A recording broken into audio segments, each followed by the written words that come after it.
Sebanyak 96 calon anggota Panwaslu Kabupaten Ogan, Komering Ulu Selatan mengikuti tes tertulis dengan metode CAT. Badan Pengawas Pemilihan Umum atau Bawaslu Kabupaten Ogan, Komering Ulu Selatan menggelar tes tertulis calon anggota Panwaslu Kecamatan dengan metode Computer Assisted Test atau CAT. Kegiatan ini bertempat di Madrasah Aliyah Negeri 01 Muara II dan dilakukan dalam 2 sesi selama 2 hari, sejak Senin 13 Mei hingga 14 Mei 2024. Adapun jumlah peserta yang mengikuti tes CAT calon anggota pengawas pemilihan kecamatan ini berjumlah 96 peserta. Dari jumlah tersebut nantinya akan diambil 44 orang untuk mengikuti tahapan selanjutnya.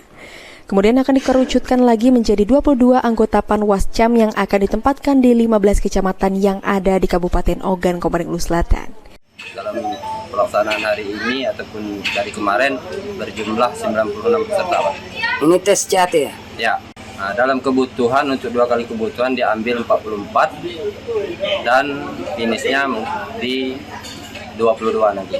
Bukan disebar 19 kecamatan, melainkan di 15 kecamatan, Pak. Kita Bawaslu Kabupaten Ogan Selatan melaksanakan selama 2 hari, di mana tanggal 13 sampai 14.